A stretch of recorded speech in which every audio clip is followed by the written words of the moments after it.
तीर्थराज महाराज, तीर्थराज विमलकुंड, समस्त तीर्थों की राजा विमलकुंड। ये सिंधु देश की राजा विमल था। ये बड़ा हो, मतलब ये सतयुग की बात है जब ये कुंड की उत्पन्न हुआ। ये जो वृंदावन धाम है, ये चारों युग में यहीं पे रहते हैं। ये जो भौम वृंदावन है यहीं पे रहते हैं, ये कहीं दूसरे जगह नहीं जाते हैं। सत्ययुग में भी यहीं पे, द्वापर युग में भी यहीं पे, त्रेता युग में भी यही सब समय यहीं पे। ये जो भौम वृंदावन, इसको कहते हैं भौम वृंदावन। अमृत वर्षा होती है वो, अमृत वर्षा दूध की धारा बही थी, उसके बारे में क्या लीला थी? ये विमलकुंड में दूध की धारा पहले हमारे गुरु महाराज ने भी दर्शन किए हैं। दूध की धारा निकालते थे ऐसे ही। यहाँ अमृत वर्षा की, चंदन की वर्षा होते थे। ये मैंने भी दर्शन किए चंदन की वर्षा। अच्छा। अभी नहीं, अभी तो सब पहले जब आए, आज से 25-35 साल पहले आसमान से ही हाँ, सुबह कहा सब चंदन की चिंता, सब अल्लाह पर जा रहे, चंदन की बात कर रहे। बोलो जय जय श्री राधे। आप ध्यान से देखेंगे तो शिवलिंग पे लाल रंग की 2 लाइन है। नाग और नागिन की शेप है, नाग नागिन की आकृति में। हर माधव पे नाग होते हैं, या बनाए जाते हैं, ढाले जाते हैं, पर इनपे ना बनाए गए हैं ना ढाले गए हैं। राधे राधे। 84 कोस परिक्रमा में अब हम आ चुके हैं विमल कुंड। विमल कुंड को कामवन का तीर्थराज कहा जाता है। ये राजा विमल की कन्याओं के प्रेम अश्रुओं से बना है। ये वही विमल कुंड है जहाँ भगवान श्री कृष्ण ने विमल राजा की 16,100 कन्याओं से विवाह किया था। ये वही विमल कुंड है जहाँ अमृत वर्षा, दूध की धाराएं और चंदन वर्षा जैसी लीलाएं होती थी। यहाँ के महाराज जी ने भी 35 से 40 साल पहले चंदन वर्षा जैसी लीला का अनुभव किया था। तो आइए जानते हैं इस विमल कुंड की संपूर्ण महिमा के बारे में। भगवान श्री कृष्ण ने अपने माता पिता को सभी तीर्थों का दर्शन कराने के लिए इस कुंड में सभी तीर्थों का आह्वान किया, जिससे यह स्नान करने से सभी तीर्थों के स्नान का पुण्य मिलता है।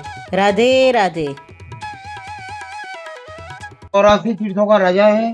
भगवान श्री कृष्ण के माता पिता नंद बाबा, यशोदा मैया, जब उनकी वृद्धावस्था थी, उनका बुढ़ापा था, उनके बस की नहीं था, माता पिता के लिए यहाँ चारों धाम 84 तीर्थों को यहाँ बुलाया है। चतुर्मास, पुरुषोत्तम मास, सावन, भादो, कुआर और कार्तिक, सारे ब्रजमंडल के तीर्थ यहाँ 4 महीने निवास करते हैं। 7 परब पुष्कर के और 1 परब इसका स्नान का, वो पुष्कर का 7 गुना फल प्राप्त होता है। आज वृंदावन गौलोक धाम पवित्रो वा सर्वान वस्ताम गतो विवाह स्मृत पुंडरीकाक्षम हाथ में जल रखो, थोड़ा ले लो, थोड़ा विमल कुंड का जल है, हाथ में रखना है सबको, हाथ में रखो, हाथ में रखना। हाथ में रखना है बेटा। श्री विष्णु ब्रह्मदूते प्रादे श्री सेतुबंध वारा कल्पे जम्मू दीपे भरतखंडे आर्यावर्तान गते देशान करते पुण्य क्षेत्र कलियुगे कलियुगम चरणे अमुक मासे अगहन मास आगे बढ़ाओ हाथों को। अमुक तिथौ रोजनाम तिथौ अमुक संवत्सरे संवत 2082 सरे अमुक बार रवि वासरे कृष्ण पक्ष से अमुक गोत्र उत्पन्न हो। अपने गोत्र का उच्चारण करो, अपना नाम लो, 2 क्षण के लिए अपना देवपितरों का ध्यान कर लो। उन्हीं की कृपा से ब्रज में आना होता है। दादी का, बाबा का, मुझसे बोलो ज्ञात अज्ञात कर्म देवा पितरों के निमित्त ब्रह्म भोजन ब्राह्मण रखना छोड़ दो, सबसे जोड़ी करो। हरि ओम अष्टपदे जलकम नाथम ब्राह्मण के वचन विष्णु के प्रसाद विमल कुंड के स्नान ध्यान पान आचमन करो, विमल कुंड का आचमन करो। मुख में चन्नामृत ले लो थोड़ा थोड़ा। केशवाय नमः, माधवाय नमः, गोविंदाय नमः। मुख में पी लो, ताली बजाओ, प्रेम से ताली। आचमन करो मुख में विमल कुंड का जल का। अब हम विमल कुंड के जल आचमन के बाद पूरे विमल कुंड की परिक्रमा करते हैं और छोटे छोटे मंदिरों के दर्शन भी करते हैं। अभी हम पहुंच चुके हैं लक्ष्मी नारायण महादेव के मंदिर में।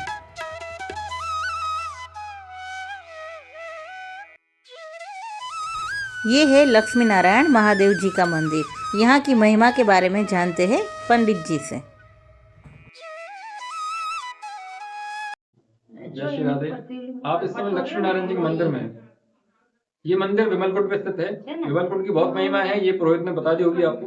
हम इस मंदिर के बारे में बताते हैं। ये जो मंदिर है, ये 800 साल पुराना मंदिर है। पूरी जो इमारत है किलेनुमा बनी इमारत है। दिल्ली का जो लाल किला है, जिस लाल पत्थर से बना है ना, उसी लाल पत्थर से बनी इमारत है।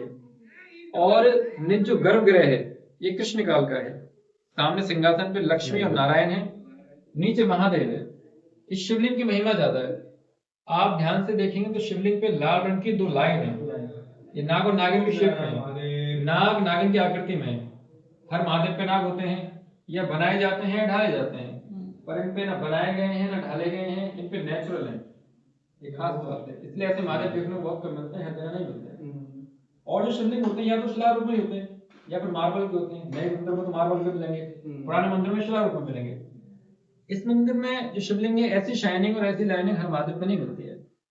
और जो शिवलिंग होते हैं पहले हम उनकी प्राण प्रतिष्ठा करते हैं, फिर वो पूजनीय होते हैं, फिर उनके पूजन से हमारी मनोकामना पूर्ण होती है। पर ये जो महादेव है इसके दर्शन से मनोकामना पूर्ण हो जाती है। जो भी अधूरी कामनाएं कहिए ठाकुर जी पूरी करेंगे, भगवान शंकर पूरी करेंगे। घर में सुख शांति रहे, तरक्की खुशहाली आए, राधा रानी की भक्ति मिले, ब्रजवास हो जाए, जीवन उन्नति की तरफ जाए, पड़ोसी चुगली ना करें, घर में झगड़ा ना हो, फोन का नेट ठीक चलता रहे। तो जो भी इच्छा कहिए ठाकुर जी पूरी करेंगे, जिसकी इच्छा भी रखी है हमने। ब्रज परिक्रमा में इस विमल कुंड का बहुत बड़ा महत्व है। कहा जाता है कि कामवन के इस विमल कुंड की परिक्रमा के बिना 84 कोस की परिक्रमा अधूरी है। आइए अब हम महाराज जी से इस पूरे विमल कुंड की महिमा के बारे में जानते हैं। राधा और कृष्ण की जो जुगल विग्रह है वो श्री कृष्ण चैतन्य महाप्रभु स्वरूप में कलयुग में अवतीर्ण हुआ। ये 28 कलयुग में एक बार ही महाप्रभु आते हैं, सब कलयुग में श्री कृष्ण चैतन्य महाप्रभु नहीं आते हैं। 28 कलयुग के बाद जो कलयुग आते हैं इसी में श्री कृष्ण चैतन्य महाप्रभु आते हैं। और ये कलयुग सबसे धन्य है, इतना भक्ति दूसरा कोई कलयुग में नहीं है। अब सब साक्षात ही दर्शन कर लिए, इतना भीड़ देखिए, कहीं भी जाओ भक्ति भक्ति। पहले ऐसे था नहीं, कोई कलयुग में नहीं था ऐसा, ये कलयुग में जितना भक्ति है। तो महाप्रभु जैसे समस्त युगों में भगवान आए, शास्त्रों अस्त्रों के द्वारा सब दुष्टों को दमन किया, असुरों को संहार किया, लेकिन श्री कृष्ण चैतन्य महाप्रभु को अस्त्र नहीं धारण किया। पहले मैं अस्त्र शास्त्र से धारण नहीं करूंगा, क्या नाम रूपी अस्त्रों से सबको उद्धार करूंगा।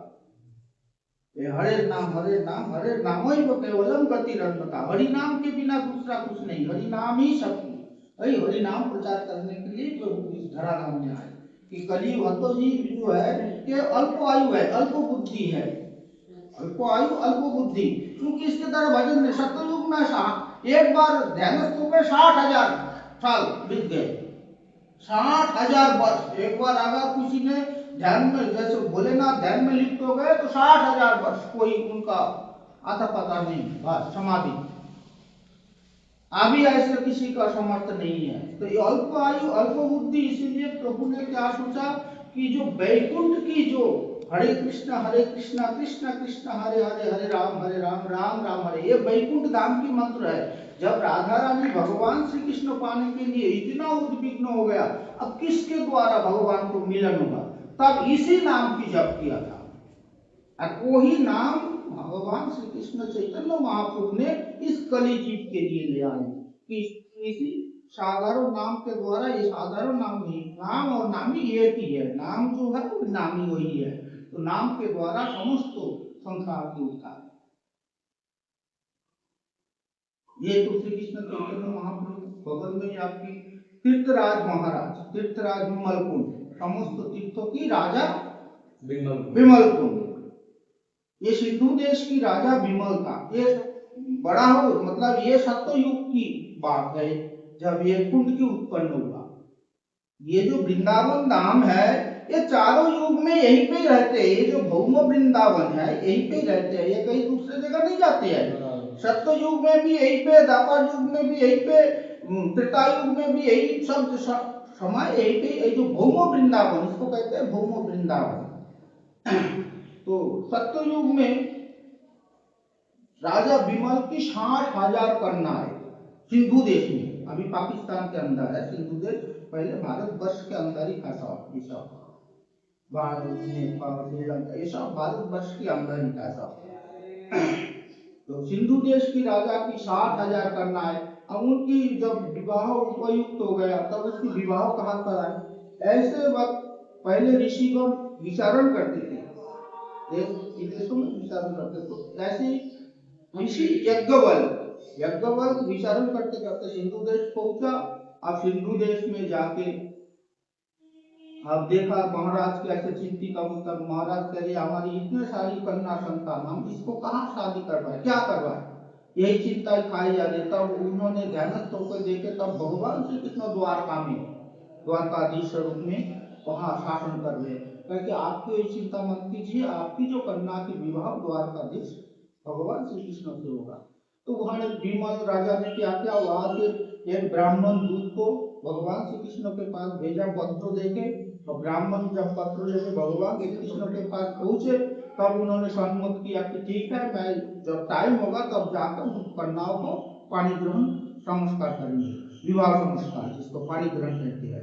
भगवान श्री कृष्ण द्वारका से सिंधुदेव गए, सिंधुदेव जाके समस्त कन्याओं के साथ पानी ग्रहण विवाह संस्कार में आबद्ध होके फिर जब वापस द्वारका जा रहे थे, तब यही काम बन, इसे यही से आदि वृंदावन काम बनी, आदि वृंदावन यही काम बन में यहाँ आके उन कन्याओं के साथ महारास हुआ। जैसे भगवान श्री कृष्ण के साथ दवा रूप में गोपियों की रास हुआ, तो सत्य युग में उस कन्याओं के साथ 60,000 कन्याओं के साथ यहाँ पे रासलीला हुआ। रासलीला करते करते उन कन्याओं के भीतर तो अहंकार की उत्पत्ति हुई। अरे हमारी जैसे भगवान कौन है, हमारी जैसे देखो समस्त ब्रह्मांड की जी मालिक है, हमारे साथ कैसे हाव भाव कैसे क्रीड़ा कर रही है। तो भगवान यहाँ से उसका भीतर जब भी थोड़ा अहंकार हुआ, भगवान जैसे गोपियों के अहंकार हुआ तो भगवान अंतर्धान हो गया था, ऐसे ही यहाँ से अंतर्धान हो जाए, तब उनकी वस्तु के द्वारा एक कुंड की उत्पन्न। और इस द्वापर युग में इस कुंड की महिमा वर्धन करने के लिए नंद बाबा जशोदा माँ जब इच्छा प्रकट किए कि हम लोग तीर्थ यात्रा करेंगे, तीर्थ यात्रा करा। भगवान श्री कृष्ण ने कहा कहाँ जाओगे तीर्थ यात्रा करने, तब बुढ़ापा में सब तीर्थ यात्रा करते हैं, हम लोगों की बड़ा लाला। अब लाला ठीक है, अब नंद बाबा जशोदा माँ जितने भी गोप गोपी सबको लेके बैलगाड़ी में लेके यही काम वन क्षेत्र में आ गए। यहाँ गंगोत्री, यमुनोत्री, केदारनाथ, बद्रीनाथ, गया, लंकेश मतलब लंका, सेतु बंधन, जो रामेश्वर सेतु बंधन लंका, ये सब दर्शन कराए। दर्शन कराने के बाद ये तो मतलब भूमिगत जो तीर्थ है उसकी दर्शन कराए। अब प्रवाहित तीर्थ जैसे गंगा, यमुना, सरस्वती जितने भी प्रवाहित तीर्थ है उसको दर्शन करने के लिए विमल कुंड ले आए। भादो महीना की तीज यही विमल कुंड में ले आए, एक एक तीर्थों का आह्वान किया और भगवान श्री कृष्ण ने एक एक तीर्थ को आह्वान करके सब तीर्थ आ गए, हाथ जोड़ के खड़े हो गए भगवान के सामने। अब समस्त गोपियों को नंद बाबा जशोदा माँ को कहा आप लोग उठा जाओ, ये समस्त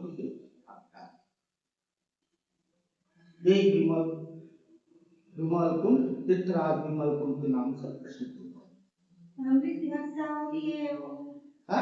अमृत वर्षा होती है वो, अमृत वर्षा दूध की धारा बही थी, उसके बारे में वो क्या लीला थी? ये विमल कुंड में दूध की धारा पहले हमारी गुरु महाराज ने भी दर्शन किए हैं, दूध की धारा निकालते थे ऐसे। यहाँ अमृत वर्षा की चंदन की वर्षा होते थे, ये मैंने भी दर्शन किए चंदन की वर्षा। अच्छा। अभी नहीं, अभी तो सब वो पहले जब आए, आज से 30-35 साल पहले आसमान से ही सुबह का देखो सब चंदन की छीटा सब हल्ला मच गया, अरे चंदन की बारिश हो गया। बोलो जय जय श्री राधे। महाराज जी अपने गुरु दादा के बारे में कुछ बताएंगे? गुरु के बारे में। गुरु महाराज जी यहाँ पे हमारी जो गोवर्धन में, अच्छा, गोवर्धन चक्रेश्वर महादेव दर्शन किए। हाँ, जाएंगे। तो सामने ही जो महाप्रभु है, हाँ, वो महाप्रभु हमारी पहले वहाँ भजन करते बाबा, वहाँ से गुरु महाराज ने यहाँ भेजा कि जाओ वहाँ हमारे स्थान है, सब यहाँ ऐसे टूटा फूटा था, कुछ नहीं था ये टूटा फूटा, यहाँ महाप्रभु ऐसे पड़े। फिर गुरु जी आके यहाँ की स्थापना किया, धीरे धीरे नमस्कार करते। अब यहाँ 40 साल पहले बाबा महाराज को सब महाप्रभु के बाबा के नाम से वृंदावन में, दूसरा कोई नाम से नहीं, महाप्रभु के बाबा के नाम से जाना जाता बाबा को। अभी हम आए हैं विश्वकर्मा जी के दर्शन करने के लिए। विश्वकर्मा जी के दर्शन करने के बाद विमल कुंड से जाएंगे हम व्रत 84 कोस परिक्रमा की दूसरी जगह पे। दूसरी जगह की संपूर्ण जानकारी हम आपको नेक्स्ट वीडियो में देंगे।